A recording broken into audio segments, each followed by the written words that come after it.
I think it's not possible today to think of conservation and of art history without scientific and technical support.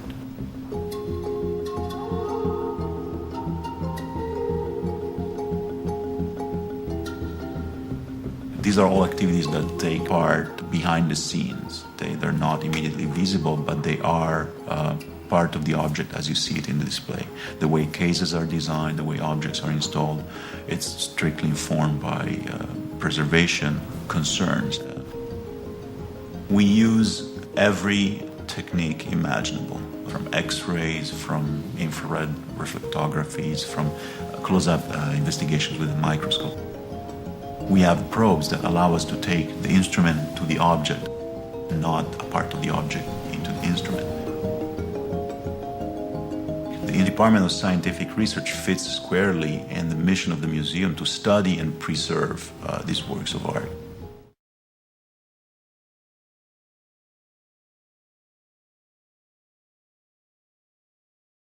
This is an Hellenistic stela. It's a tomb decoration. It was found in Alexandria in 1884, and it's been at the museum for over a century. It depicts a scene where the departed bids farewell to probably his spouse. This is remarkable because of the amount of paint preserved. At first glance, you would look at it and say that not much is left, that the paint is badly damaged, but this is indeed a lot of paint for something that's more than 2,000 years old. What we're going to do with scientific analysis is to try to find more the Greek painters were using, what were their practices, what range of pigments they were using, how they were applying them to the surface, and what kind of optical effects they were trying to achieve. This is a portable X-ray fluorescence analyzer. This kind of analyzer could actually be carried around through the galleries. It can work with a battery, and it's handheld. For this kind of work, we wanted to be in position for a longer time to get a more sensitive analysis.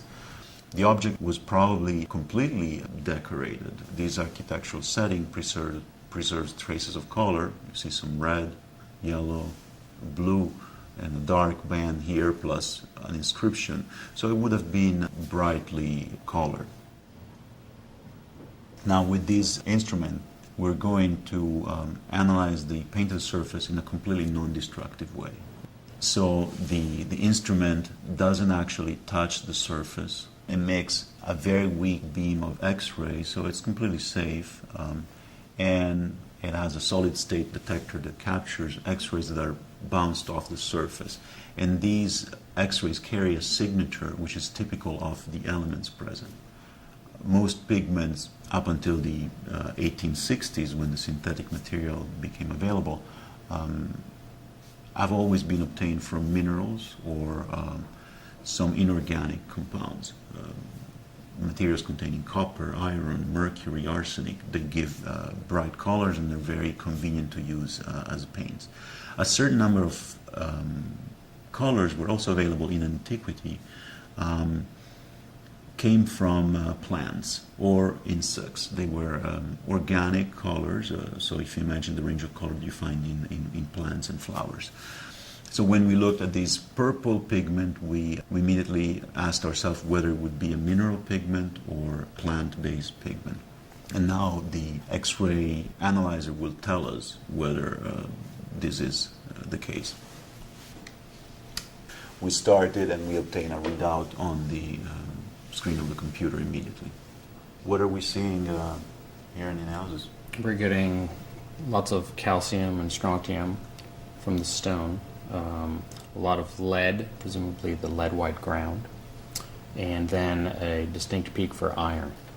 So what we're seeing here is that the presence of iron makes me suspect that it's indeed a mineral paint. It's probably hematite or some kind of dark ochre. That's a very significant contribution we get from the iron. We measured other areas and we don't see such a big iron signal. Also the aspect that as we detected from microscopic examination, is consistent with an iron-based pigment, so it's ruling out the presence of organic materials. It's a restricted palette. It's sort of like resources used wisely. We have yellows and that are based on orpiment, which is an arsenic compound known since antiquity. These browns are ochres, so earth colors, and the use of blue, probably Egyptian blue, which was a synthetic pigment discovered by the Egyptians. We see it probably here as an underpaint on the hair of the man. The actual paint layer representing the hair is lost, but we see this underpaint, which probably had the purpose of brightening the color. Well, I think these sorts of studies are really letting us put the color back into antiquity. We've inherited a lot of aesthetics since the Renaissance about how antiquity monochromatic, essentially about the marble substrate. And as these sorts of studies are made that are really sort of detailed technical studies, we can accurately reconstruct what the visual aesthetics and visual culture was of antiquity. Scientific analysis of these objects is one of the most challenging tasks. We're working with samples that are, when we can take them, much smaller than any sample that a forensic scientist or a biochemist works with.